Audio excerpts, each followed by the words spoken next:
take a break from doing my tile. This is 105 degrees outside, and it's quadruple that in the van. So I'm moving to an indoor project. So I decided to make some panels.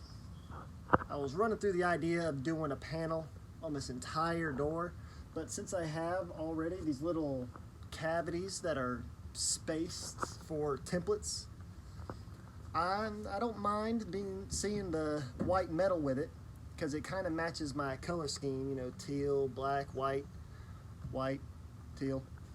So I'm going to just make some upholstery panels. Now this is just a marine grade vinyl because it is facing the outdoor shower. It might get wet and it's removable. I put it on there initially. I mean, this is just a proof of concept just to see if this idea worked. On the other door you can see there's this little, it's like melamine board that I used as a template, and I'll show you how to take these off. But on this door I just used that to make a template out of 1/2-inch plywood and wrapped the plywood with this vinyl, but I put some upholstery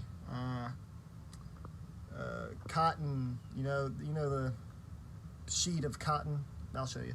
Anyway, so that was just seeing if I could put that on there. I don't know what I was saying. Did I say I tried to put it on there with magnets?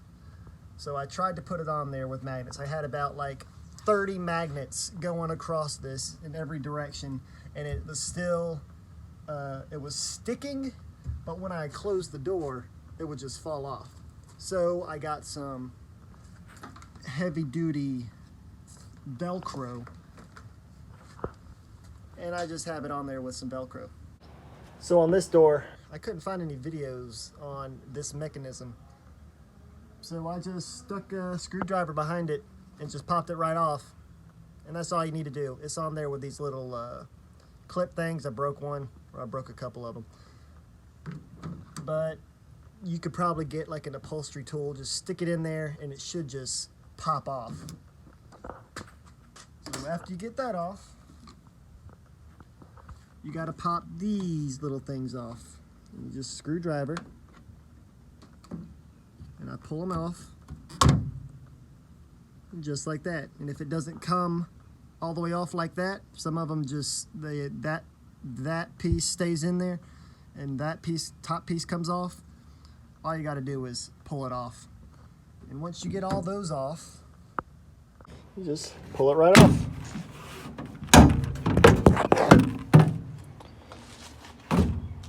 Super simple. It's not van science. I'm just going to use this piece as a template. Now I just wanted to save on scrap and to minimize any usage of my plywood. Just line it up with your straightest edges and then draw your outline.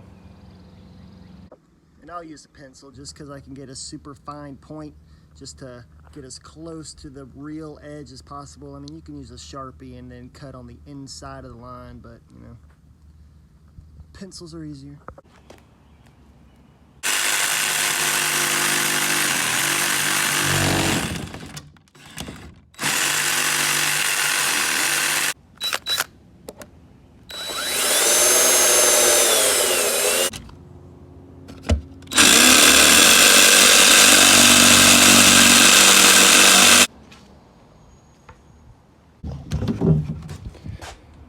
And there's your template. It's the exact same thing as the other piece, so there's no reason why it shouldn't fit. The only thing now is, let me check if this will still fit on there. And it will not. So what I'm going to do is I'm just going to put it on there where it should go. I'm going to trace around it, and then I'm going to cut that out exactly the shape of this, and I'm going to try and sand the 1/2-inch plywood at a taper, so when I wrap the upholstery on it, some dust in my eye. wear safety goggles.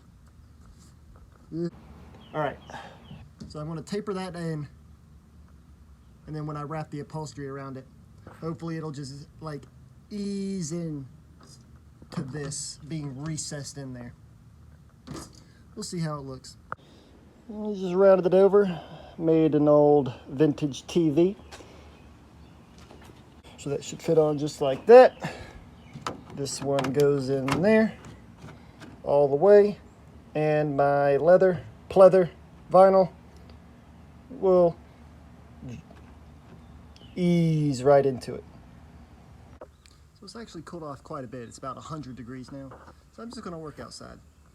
It's this way I don't have to carry all my things in.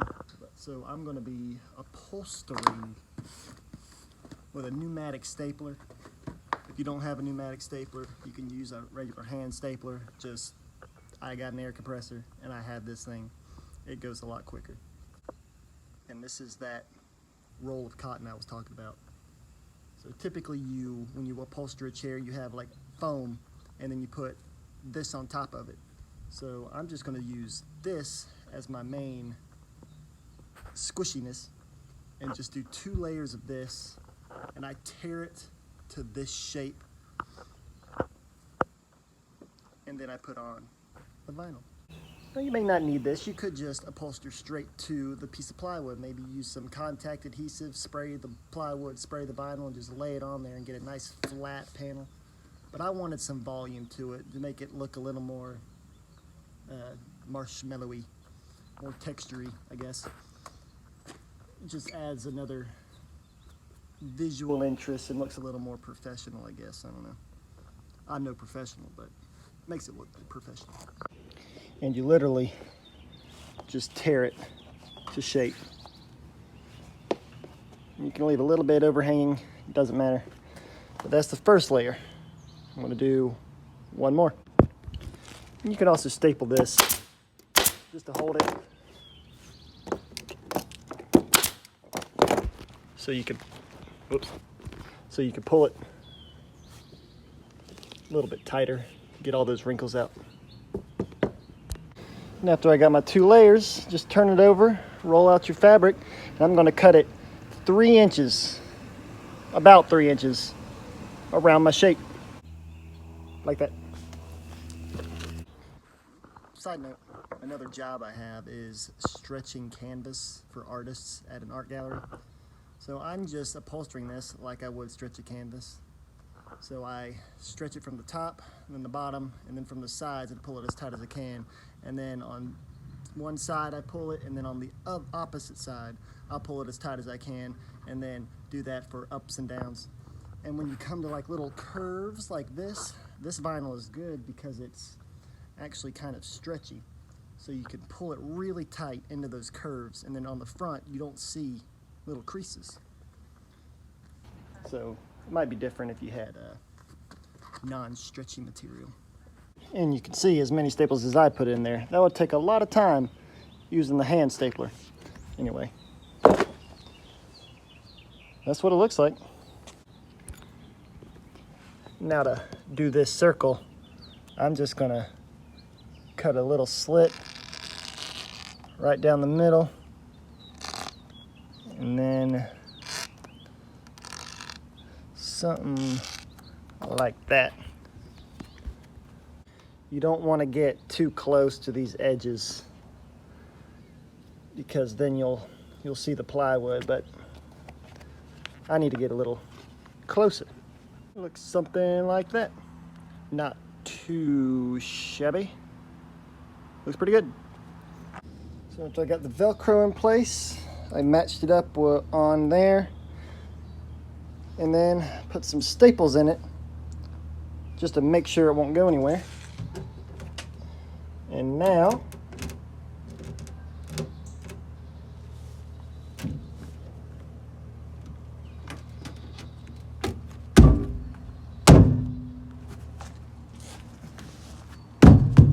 I have a removable panel that I didn't put on there very good.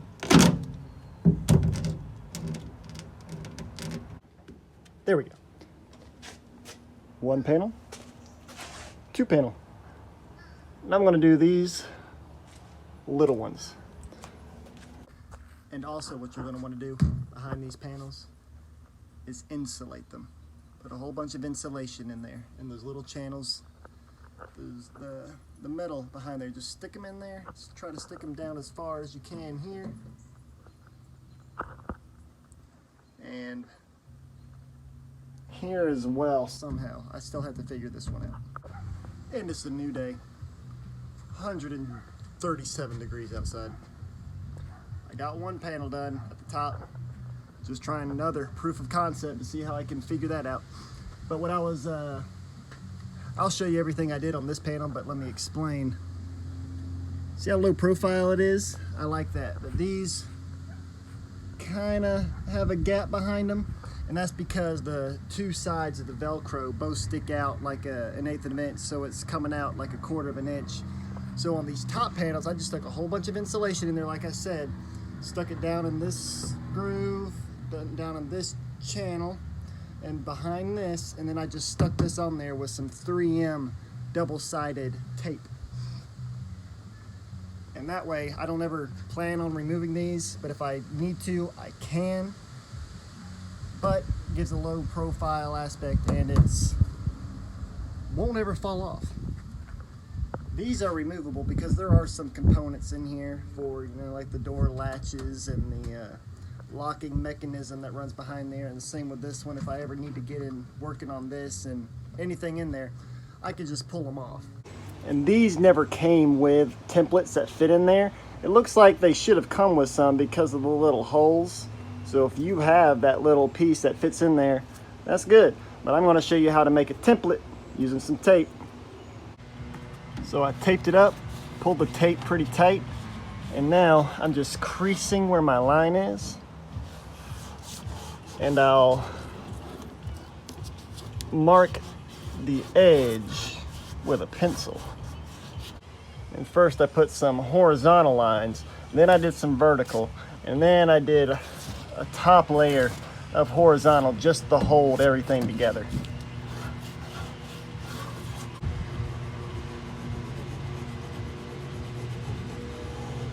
And after you got your edges all marked out, you can slowly peel it off,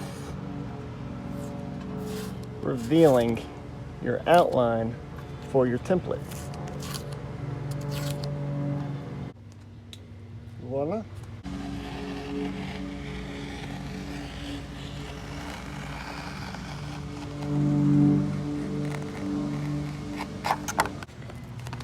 And there's your template. All right, and after you got your template cut out, you know what you do from here. Just line it up with a straight edge and cut it out. And because it's tape, you can stick it directly to your plywood and cut it from that. But I like to pencil it out and make sure my outline's drawn on the plywood, just in case the jigsaw peels up any of the tape in any areas and it's hard to follow the line. And something I forgot was the template is exactly this shape, but what we got to do is come in 1/4 inch.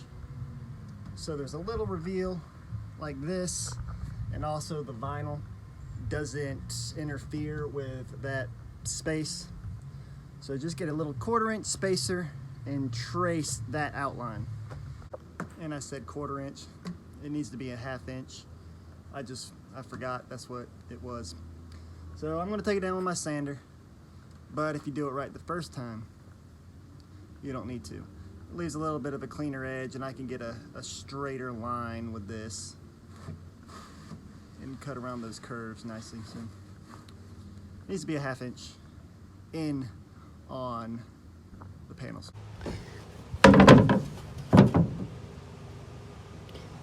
And there we go, perfect little template. Now we just vinyl it up. And because I used a couple of songs in my previous videos, YouTube didn't like that and copyrighted some of my stuff. I just need to have a little bit of audio to cover up my time lapse. I can't watch the video at the same time I record, so I don't know what I'm doing, but I'm putting the vinyl on the piece of plywood and I just need to fill a 29-second video. 28, 29, all right, I'm done. And my last panel is done. Whoops. Don't worry, vinyl is very sturdy. And that will go on after I stick some insulation in there with some 3M sticky tape. Here's my wool insulation. There's my 3M double-sided tape. And there is my absolutely beautiful vinyl panel.